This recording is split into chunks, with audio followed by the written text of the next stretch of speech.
Hi, hope you're having a great day. You're watching JG Entertainment, and for this video, I'm going to do the box office of Spider-Man Across the Spiderverse, where I'm going to go over its fourth weekend, how it already crossed $500 million, and what its full projection for its global box office is going to be, as well as what this means for the franchise going forward. So yeah, let's get into it. So we're going to start off domestically. So domestically, this weekend, the film added $19 million for its fourth weekend, really strong, only dropping 28.5%. That's amazing. This means that it regained the number one spot this weekend, benefiting from the flop of The Flash, which is doing terrible, and Elemental flopping, but it did a little better this weekend, but still not as strong as Spider-Man Across the Spider-Verse, which is great. This puts its domestic total at $316.8 million, which is really great, and definitely already beat the original's $190.1 domestic total, meaning the film has done over 60% from the original's domestic total, which is really good. Super strong for this film. That's great. Definitely an upgrade from the original, which I could not be happier about because the first one was kind of like a flop box office wise. So really great that this one's been a hit. Really excited. It's also beating films such as Thor Ragnarok, which I think is a super nice thing to have under its cap. Really awesome.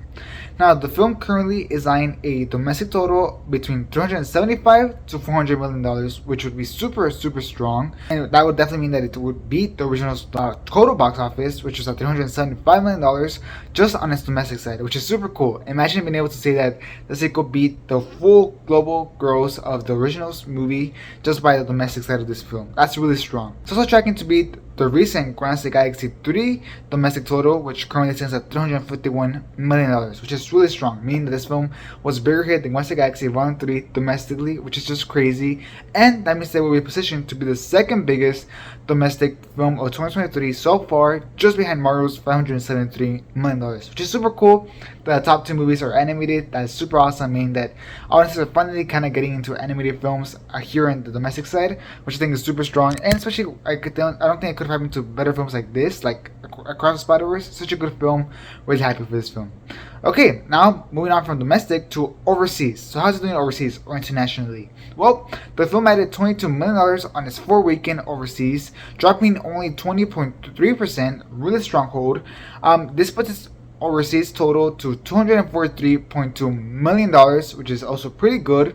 Its top 5 markets overseas are China, which has $46.2 million, the UK, which has made $29.5 million, Mexico, which has made $25.7 million, Australia, which made $16.5 million, and Brazil, which made $11.2 million, which is pretty strong. This does mean that this sequel has officially beaten the original's overseas total, which the OG made $194 million, and this one is currently beating it by $50 million, so it definitely has beaten that. However, it's interesting to know that it will not reach what the original made in China, which made $61.9 million, and for context, this one, like I mentioned earlier, only has $46.2 million in China. So that's really interesting, and it kind of shows that China really lacks interest in Hollywood movies. Ever since pandemic happened and whatnot, it kind of lost interest in all the Hollywood movies.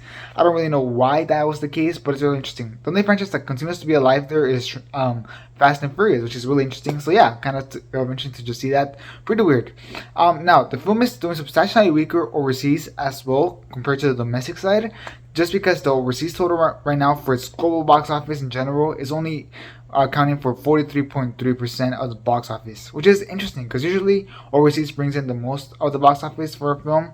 Usually it's around 60%, which I think is a really nice breakdown. Of course, you have the whole world versus just the US and Canada. Of course, you expect that to bring more money. Usually you expect to see that 60% to 40% breakdown, but here it's the opposite. It's 40% breakdown from the overseas side and almost 60% breakdown from the domestic side. So that's really interesting. Kind of sucks for this film that it's doing kind of weaker overseas. We're not exactly sure why yet, especially since it has, I think, a lot of appeal with Miguel O'Hara being Latino and whatnot, and of course we had like that anime style character in the original. So I'm kind of curious to see why this one's not projecting as well overseas. I wonder why it has failed to capture such a big audience overseas, but hopefully with the third one that problem could be fixed. So yeah, cross my fingers for that. But Going on to the global box office, its full box office, the film has made $560.3 million total to this date, which is really good, meaning that it has officially crossed the $500 million mark, which is such a flex for this film, for something that's animated, for something that,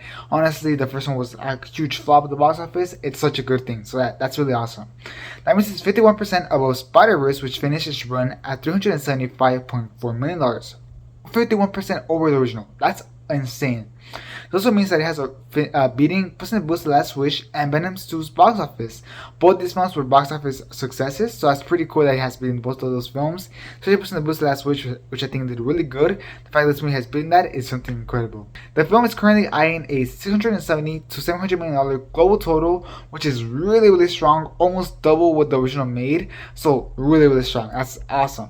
This is huge hit thanks to the word of mouth of the original, especially on Netflix, where it completely became super popular among audiences that hadn't really given this film a chance. And thanks to the Oscar winning the best animated film on the year of its release, I think that definitely helped as well. So that also, this film just has a great word of mouth, as in this film, not the sequel, not the original, but this film has great word of mouth, having 96% on Rotten Tomato score, really strong, and an A cinema score, which is also super strong, meaning audiences have really loved this film. Now, it's very interesting to note that the film only has a $100 million budget, which is really good, especially like I said, the film is expected to make around $700 million overall. So that's 7 times what its budget is, which is insane. So the film was very profitable, really good for this film, especially when you consider that all of the blockbusters that are being released right now are above $200 million on the budget. So for this film to only have a $100 million budget, it's insane, and it's going to do so well later on. What do I mean by that? Well, this film will not release on digital until at least August, as confirmed by the directors, meaning that this film still has a whole other month of just full-on theaters exclusivity. So yeah, if you want to see a film, you're going to have to wait, and you don't want to go to theaters, you're going to have to wait until at least August. So yeah, you might want to go to theaters and watch it, and that will definitely give this film some legs, which is really good for this film. But I'm sure when it does release on digital, it's gonna do great. I'm like super sure for that, so that's gonna be super awesome. And this means that the film will also eventually hit Netflix, which is also super good due to the Sony deal that they have with Netflix, where all their films that they release on theaters eventually go to Netflix. So that's really strong. Example shown, Puss in Boots: The Last Wish is gonna go to Netflix in like next week or next week. So yeah, super awesome. So definitely, I think it's gonna be super good for the film. I think once it hits Netflix, it's gonna be like the original one, where the people that didn't check it out in theaters are gonna give it a chance, and then boom, it's gonna blow up again. And I think it's gonna prepare everybody to go for Beyond the Spider-Verse, which is currently slated for March 29th of 2024. So yeah, I think that's a really strong strategy from Sony to kind of promote this film once it hits Netflix. It's gonna blow up on Netflix. I already know it's gonna be a streaming success, and I think, like I said, it's gonna really build that hype up for Beyond the Spider-Verse. We'll see if it actually makes that release date of March 29th for next year. We're not exactly sure. According to some insiders, they haven't even started animating it, so that's not a really good sign. So we'll see if it actually make it.